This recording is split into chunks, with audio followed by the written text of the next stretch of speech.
Breaking out of unhealthy cycles and stopping bad habits and quitting something you know you shouldn't be doing is not easy. And the fact that you have clicked on this video and you are here watching this is an amazing first step. You are moving towards the direction that you want to move towards, and I just want to say that I'm so proud of you and I want to encourage you to keep going. For those of you who don't know me yet, hi, my name is Tania Bright. Welcome back to my channel. I am a professional astrologer, a mentor for spiritual coaches, and an occult writer. If you'd like to find out more about me or more about my mentorship program, feel free to check out the links in my bio. Just so you know, the links in my bio are my only and official links. Please be aware of any, weirdo internet scammers. In this video, I'm going to be sharing with you 13 tips that I have for breaking out of bad habits or cycles or patterns. I am someone who's had to quit a lot of bad habits. I've had to quit smoking, drinking, toxic relationships, and all that. And I'm really proud to say that I did do that and that I am capable of doing that.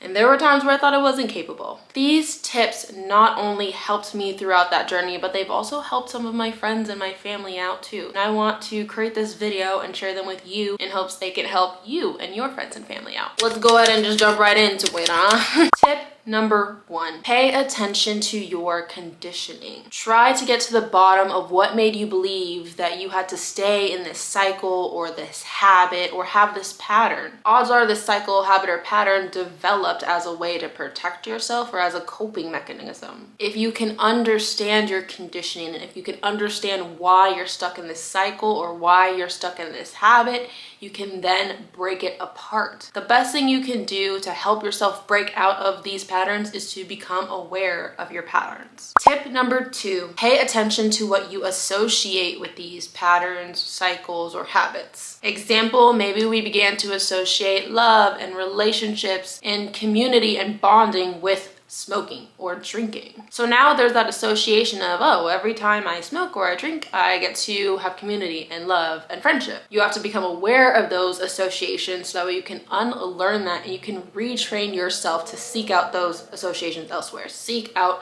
love, community, bonding, for example, elsewhere besides the activity of smoking. Tip number 3, and this is a big one and one that really helped me out throughout my journey, and that is to stay away from anything that stimulates or triggers that habit that you're trying to break. Maybe every day after work you're used to walking over to Joe's house, sitting on the couch and smoking some herbs. If you are trying to quit that habit, then you want to avoid going to Joe's house, because every time you go to Joe's house, your body realizes, oh, okay, I know what it's time for, and it's going to induce that craving. So switch up your patterns, switch up your daily habits, and that will help you hopefully not get so triggered to do the thing you do. Tip number 4 would be start with reduction and modification first. Quitting cold turkey is really hard and it does not work for most people. I know it did not work for me. So try doing something less and less first. Then try finding alternatives. Example, maybe if you're having trouble, let's say quitting caffeine. Let's say you're used to having 3 cups of coffee a day. Try to bring it down to 2. Then try to bring it down to 1. And when you're ready, maybe switch to decaf coffee. And then bring that amount down until eventually you weaned off of it. Tip number 5 would be positive reinforcement. Reward yourself for your good behavior. Let's say you've gone a whole week without coffee now. Treat yourself. Get yourself maybe like your nails done, or get yourself one of those little expensive Erewhon bevies as a little treat, you know? You deserve it. You're doing good. And if you aren't doing that well, try not to punish yourself too harshly, because that's only going to create negative associations with you trying to quit this habit, pattern, or cycle. You want to create more positive associations when it comes to quitting. Tip number 6, this is for fighting the urge. In order to fight that urge, you have to have like a set motivation or a set mission. It makes it so much easier. So example for this would be like the 75-day hard challenge that you see a lot of people doing. That is a mission. That is a reason to quit. And when you have that reason to quit, when you have that mission, you then have motivation. Whereas example, if you're like, oh, I just want to quit,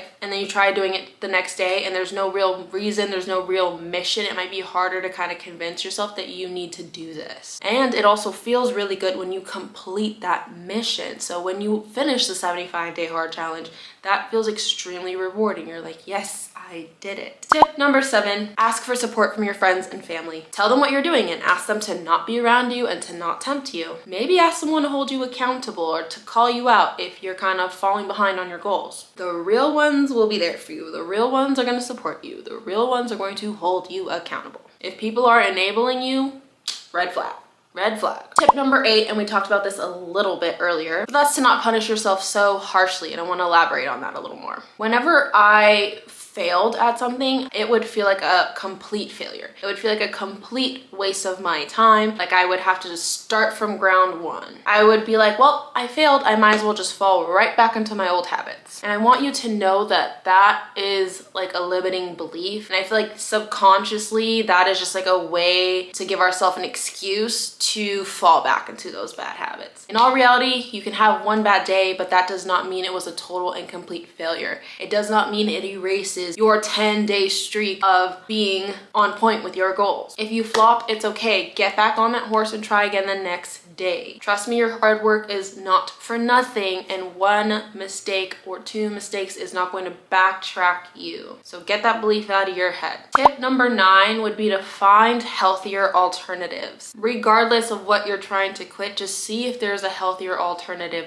out there. Do your research and give yourself permission to try something new. Make it a new ritual. There tends to be great alternatives out there because trust me, you're not the only person who has wanted to quit this cycle, pattern, or habit and needed help doing that with an alternative. Tip number 10, be mindful to not just jump straight into another bad habit. It's easy for us to go from abusing one habit or substance or whatever to just going straight again to abusing another habit or substance. And that's not what we're trying to do here. We are trying to stop unhealthy patterns altogether. So just be mindful of that. Like let's say you're trying to quit caffeine, but then you replace it with wine. Like it's not going to give you that result you're looking for. Tip number 11 would be to detox the body. While I was in the process of quitting drinking and smoking, I would drink like detox smoothies and ginger tea with turmeric in it. And this helps me sort of like eliminate the cravings within my body. I would also sauna and do really hot baths and kind of like sweat out the cravings. And when it's out of your body, then you won't crave it so much. Let's say you're trying to quit being around your toxic friends. You need to detox from being around those toxic friends. You need some time alone to yourself where you can release all of their energy and get back to your own energy, get back to center. And then when you do that, hopefully you won't crave being around those toxic, chaotic friends as much, the more that you detox them. Now, the thing about detoxing is then what you're left with is the void, right? And that's also important to be mindful of. You're then left with the void of friends. You have to face those feelings. You have to face the emptiness. But let me tell you about an empty room. It's full of potential. And if you're gonna fill yourself back up with anything, fill yourself back up with love, with healthy habits. Again, refer back to the previous tips. Tip number 12 is that you have to be ready. You have to be ready to let this go. And if you're not, it's okay. There's no like perfect time to quit. I was thinking about quitting for quite a long time before I actually felt ready to begin the process. And if you start something when you're not ready, like you're gonna flop. So set yourself up for success by really feeling that in your body of like, yes, I am fully ready to commit to this process and to try this out. This is actually called the pre-contemplation process. It's almost like when you're thinking about breaking up with them and you have to think about it for like months before you actually do.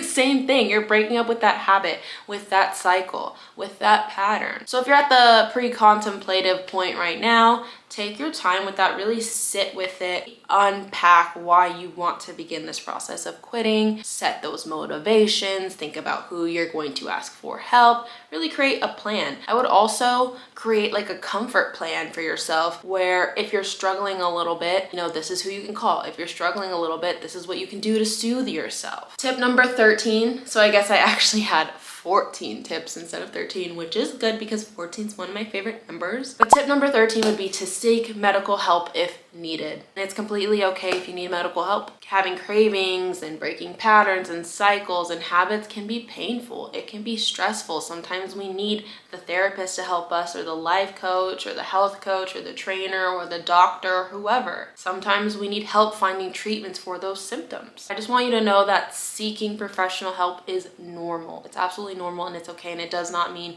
that you're a failure because you can't do it by yourself. All right, last tip, the bonus tip, tip number 14. Let a new version of you come forward. You are going to change. You are going to meet the version of you that is not addicted to this cycle, pattern, or habit, or person. And you have to allow this new you and this new narrative to lead you elsewhere. You need to allow the old narratives to close out. You need to embrace and invite in a new you with new rituals and habits and strengths and even weaknesses. There could be like a new self that emerges through this process. So don't be surprised if you change. And that's the goal, right? Is to change for the better, is to meet that version of you that does not need this cycle, habit, pattern, or person. I hope that you enjoyed this video and that it gave you tips that you could go out there and practically use today. Let me know in the comment section if any of you are using these tips already, or if any of you are going to. I am wishing you all the best of luck in your journey, and I'll see you on this channel again soon. Bye!